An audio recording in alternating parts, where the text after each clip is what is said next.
자, 지금 서울에 아파트가 내려가는 부분이요. 속도가 좀 붙고 있는데, 일부 변두리 지역에서는 25%, 많지는 않지만 극히 일부 지역에서는 마이너스 50%까지 내려갔습니다.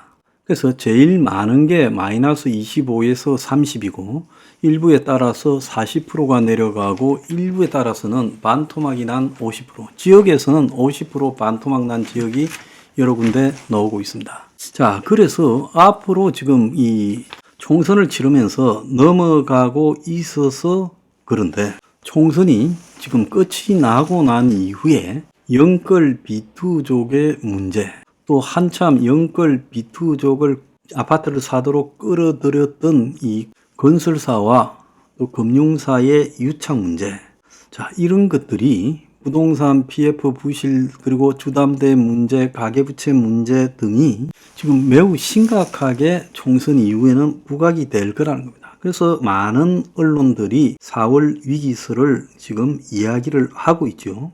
이 퇴영 이후에 정부가 나름 관리를 굉장히 신경을 쓰고 있지만은 과거 저축은행 사태 때 이 PF 100조를 가지고 사고가 그래놨는데 지금은 PF 202조이기 때문에 총선이 이제 끝나고 나면 4월달 말쯤에 연쇄 부도가 날 거다라는 흉흉한 소문이 돌고 있죠.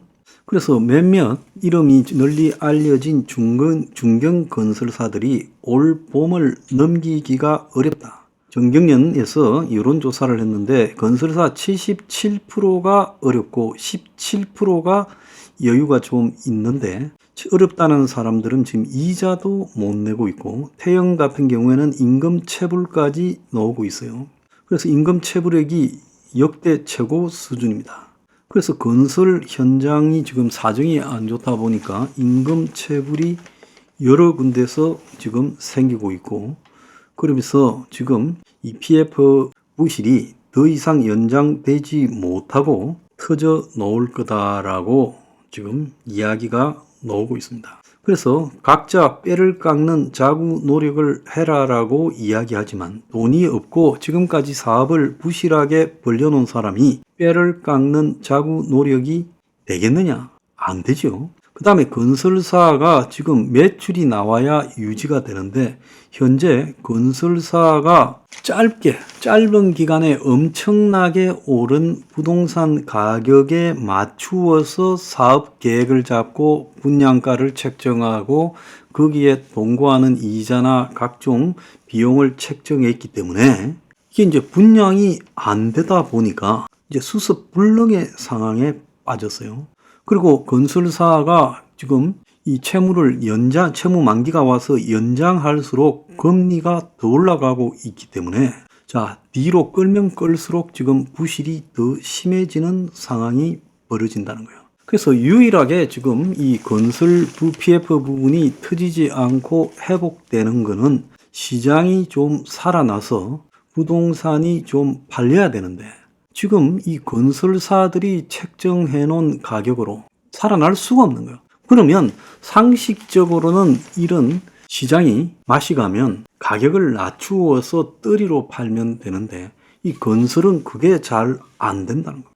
자, 그러다 보니까 결국은 출구가 없다. 그래서 사실상 4월 위기설 등에 대해서 마음의 준비를 해야 된다라는 이야기까지 나오고 있어요. 연체 이자를 유예해주고 또 다시 2달, 석 달씩 그렇게 만기를 연장하고 있지만은 이제 충격이 가시화되면 금융사들도 더 이상 부실한 건설 사업장에 대한 시간 끌기를 하지 않고 청산에 들어갈 거라는 거예요. 경공매에 넘겨버리고 땅을 정리할 거라는 거죠. 그 정리가 총선 이후로 연기되었다라고 봐야 된다는 거죠. 그 정권 입장에서는 이 줄도산이 되지 않도록 건설사를 관리하는 거하고 금융사를 관리하는 건데 자, 금융사도 1금융권은 좀 낮지만은 2금융권은 대출을 너무 부실하게 PF나 브릿지론을 많이 했죠. 그래서 도저히 상식적으로 납득이 안 가는 주택시장, 부동산 시장의 화랑이 이 가격으로 계속될 거라고 판단해서 무리하게 대출을 해줬고 그 과정에서 보면 비리도 많았어요. 그래서 새마을금고 같은 경우에는 부동산 PF에 별로 물린 게 없다 했는데 지금 새마을금고의 연체율이 7%에 육박하고 다음 달에는 8%에 육박할 거라 그러면서 지금 새마을금고의 연체 위기가 등장하고 있고 그래서 부실 자산을 캠코 등에 판다라고 하고 있고 그리고 또 다른 저축은행들도 대출 금지를 할 정도로 돈이 유동성이 부족하고 제2금융권, 캐피탈, 증권사 너댓 군데가 지금 문제가 되고 보험사도 이야기가 되고 건설사도 태영에 이어서 롯데도 지금 이야기가 되고 그렇게 자꾸 말이 나오고 있어요. 그래서 건설업자라는 게 대한민국에서 지돈 갖고 하는 게 아니라 바지로 시행사 세워놓고 금융기관에서 돈 땡겨가지고 하는데 그런데 사실상 이 시행사가 지 바지니까 건설사가 그야말로 채무 보증을 쓰죠. 그러니까 이런 것들이 지금 건설사의 우발 채무가 되는 겁니다. 그래서 미분양이 되고 건설 사업이 올 스톱하고 자 이러면서 지금 정부가 과연 이 일에 있어서 출구가 있을 거냐는 거죠. 그래서 작년 올해 지금 살리고 있는 유일한 부분이 대주단 협약을 통해 가지고 정부가 수십조의 돈을 푸는 거하고 작년에 신혼 보금자리 특례 보금자리론 올해는 청년 드림 청약 통장 신생아 특공 이런 겁니다. 그렇지만은 이것이 진짜로 실제 수요라고 볼 수 없지요. 어떻게 보면 영끌 B2를 청년청에게 미끼를 던져서 지금 부동산을 살 사람이 더 없으니까 집 없는 너네들이 좀 사라고 던지는 거죠. 지금 실제로 서울에서도 미분양이 나오게 되고 그 미분양이 나온 가장 큰 원인 중에 하나는 평당 3,714만 원을 하는 고분양가. 서울 변두리 아파트가 평당 4천에 육박하면서 14억씩 가다 보니까 미분양이 나오게 되는 거예요. 부산의 한 현장에서는 분양가를 높게 해서 고급으로 지었는데 청약률이 0.2대 1이 나왔다는 거예요. 자, 이제 이 세상이 달라진 부분에 대해서 적응을 하지 못한다는 거예요.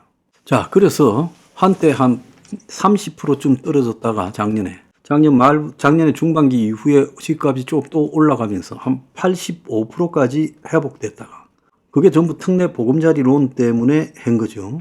그런데 이제 이런 것들을 가지고도 지금 잘 안 살려고 한다는 겁니다. 그래서 지금 이런 정부의 이 정책 모기지론으로 영끌 B2에서 집 사는 젊은 사람들에게 앞으로 문제가 크게 생길 가능성이 있어요.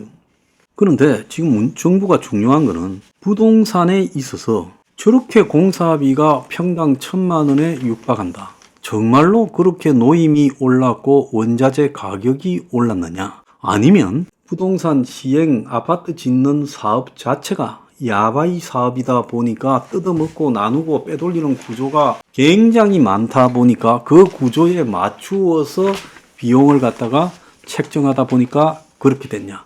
또 분양가 상한제가 없어지고 시세보다 높게 신축 아파트 가격이 책정되니까 거꾸로 계산을 해가지고 실제로 아파트 가격에 엄청난 거품이 끼인 거에 이제는 보편화되어서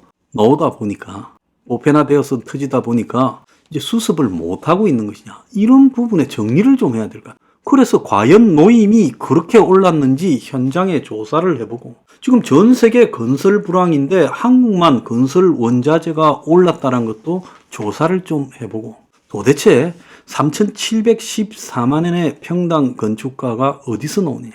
그래서 이런 아파트를 짓는데 뜯어먹는 금융사들과 아파트 건설사 시행사들의 이 부패 비리 구조도 좀 손을 대야 된다는 거야. 이런 걸 대지 않고 그냥 집 사라, 정책 모기지 자금 밀어주겠다 이렇게 가는 거는요.